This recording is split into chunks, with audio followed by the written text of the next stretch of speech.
Allow me to take you back to a more innocent age, a time when life was less complicated. There were less distractions. Teachers had respect, children knew their place, and life was just a little bit more predictable. It really was. So welcome back, welcome back. We find ourselves in the games room once again. Make yourself comfortable. I thought what we could do is peruse a piece of gaming historical literature. We haven't done that for, I don't know, a long time, a long time. Being the anorak that I am, you know what I'm like. I've been trying to collect all the different variants of the international catalogues for the VCS, which is proving difficult. And I thought, why not? Let's take a slow walk through this very small catalogue and let's share the moment, Let's share the moment. As you can see, this is my earliest one, and it only carries at the top the VCS logo, which is important because here's another one with the same copyright stamp. Again, it's international. You begin to see the introduction of the 2600 logo. I know it, I know. What can I say? I'm that sad. I mean, what else am I going to do otherwise, I'll probably end up exposing myself in the chilled section in Marks and Spencer's, I'm better off doing this kind of thing in the games room, keeping out of trouble, I really am. So let's have a look. With Atari early releases, it was all about the artwork, it was all about your imagination. What I find weird at the moment is that Atari, Intellivision, ColecoVision, those first generation of systems seem to be, I don't know if they're becoming less popular to collect for, to talk about, to discuss, or possibly it's just that other generations are coming up and getting older, so more later generations, later platforms are just gaining in popularity. I don't know. I really don't know. But it shouldn't be neglected.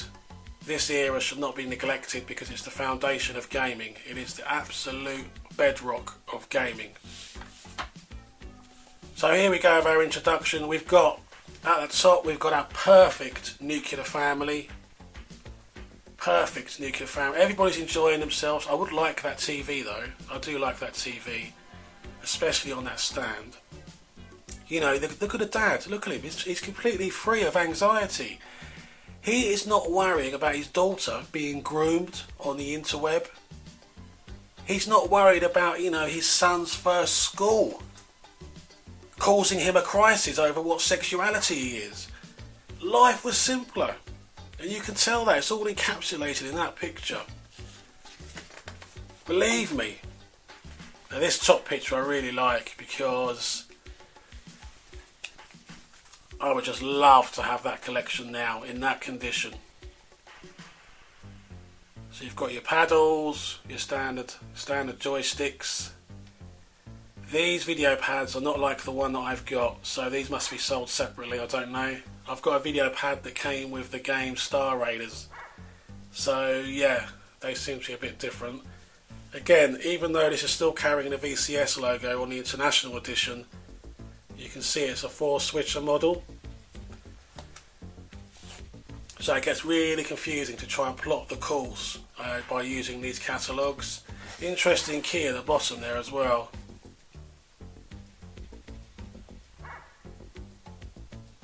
Obviously the number of games or the number of variants. I can't recall ever seeing that logo. This game includes a special version for children. PS indicates PAL or CCAM, and then you've got NTSC. Lots of this is unfamiliar to me, and I do wonder if any of this was ever introduced, as with some of the games. So here we go. We've got Adventure Territory. Again, nice piece of artwork. Not the best. Certainly not the best. Down here we've got Adventure. I heard great things about that, but never really got into it. So it's one of those things I'd like to return to and appreciate it for what it is. Haunted House. quite bizarre to see Superman there. And the Superman box looks kind of weird in comparison to all the standard early releases. Skill Gallery, that was one of my favourite pieces of artwork from Breakout. So up there we've got Berserk, absolutely great game, but I do need to get it back in the collection. Breakout, I've just noticed looking at this, whoever owns this menu has gone through and they've obviously ticked the games they want. Circus Atari is a really weird game and quite a hard game to master. Human Cannibal, never experienced it. That's the game, that is, not being fired out of an actual cannon. Obviously you can see we've got quite a lot of skill games, or at least that fit underneath the skill genre. Maze Craze, Pac-Man, everybody likes to slag off, but if you was a kid back then and you had a VCS and a version of Pac-Man, where else were you going to play it? Think about it. It was a good version for its time and for what it could do. Skydiver, Super Breakout, I would really like to get that. Surround, that reminds me of a game in television, and the name escapes me now. Video Pinball is a right laugh because there's no physics to it. You don't even have to play it. It's just completely random, but it's a good game. You get into the serious stuff now, and a nice, real serious piece of artwork with all the classic games. Some of these I really don't recall seeing, and if they did come out, then I would love to get them. Backgammon, the height of sophistication. Look at these people here, yeah? Look at these people. Casino.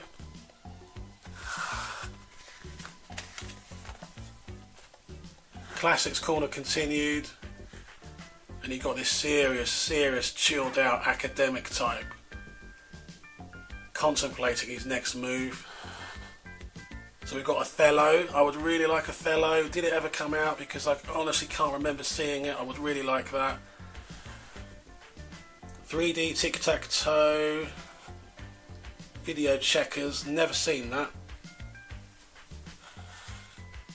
And then we've got video chess. I do have video chess.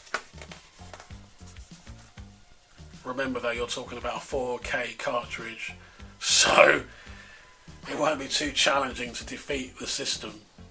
The Learning Centre. This, I always found this to be, when I look back now in hindsight,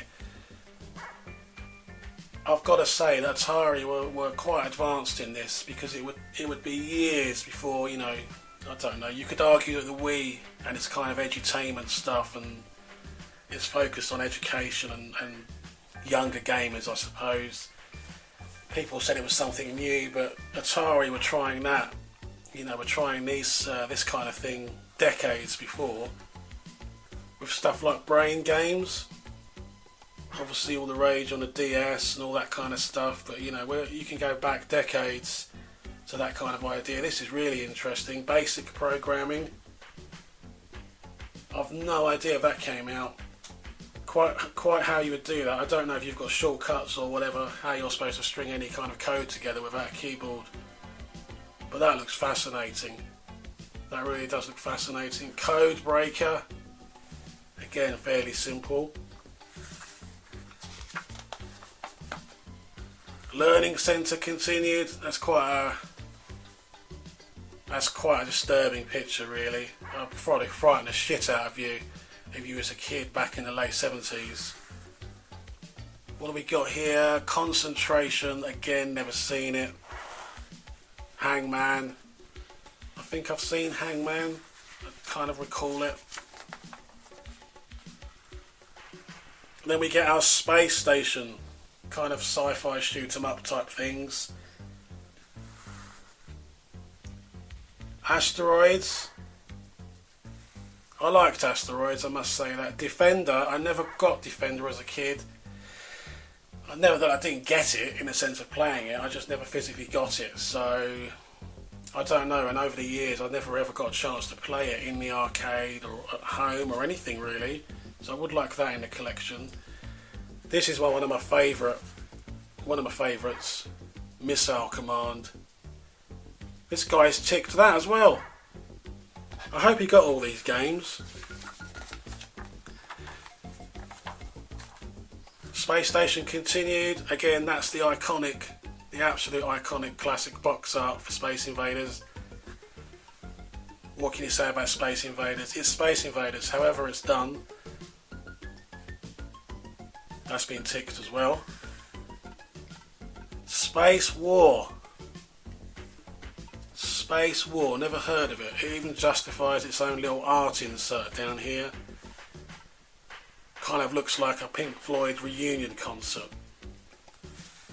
Yar's Revenge. Oh, I love Yar's Revenge. I've got that up on the shelf. Minty Mint. First edition. Pele Soccer. I haven't got a clue how to play it. I don't understand it. I do have it over there on the shelf.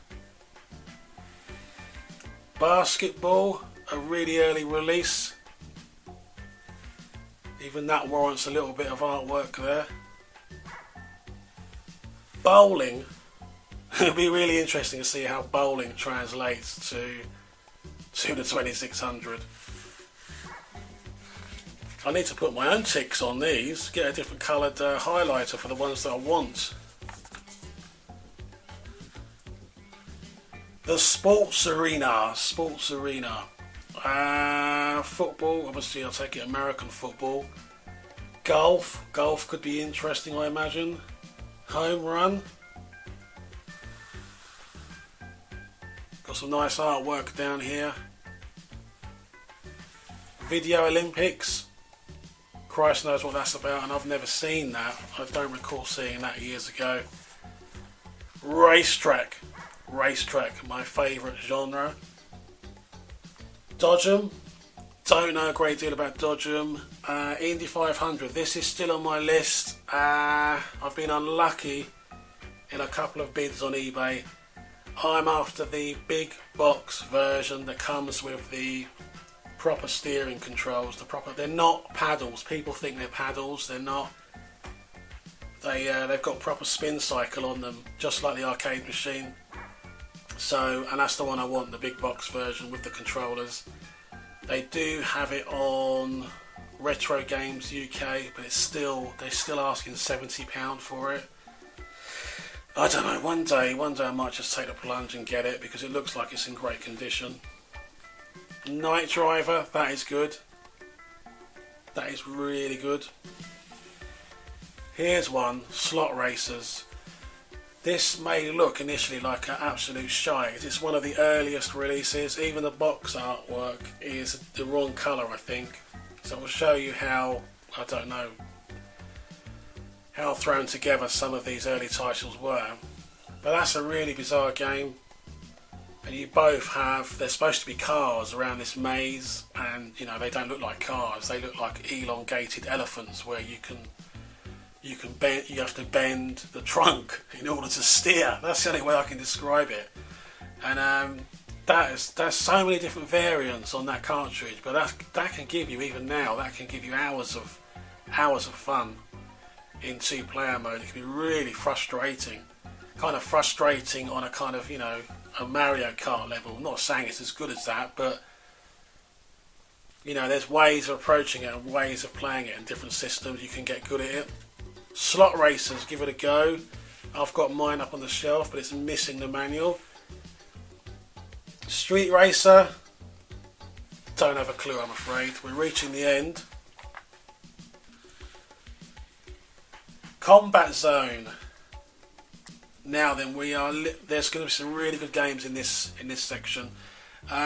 Warlords, I've heard mixed things about that, but I do want it. Air Sea Battle. See, now this guy never ticked this, so he really didn't know what he was talking about, because that's one of the best 2-player games you can have on a 2600. Canyon Bomber is good stuff. This is one of the Oh, you have to tick this one at least. This is one of the best games you can play on the system if you've got a single friend who's willing to play it with you. Combat, it's so playable. It is so playable even today.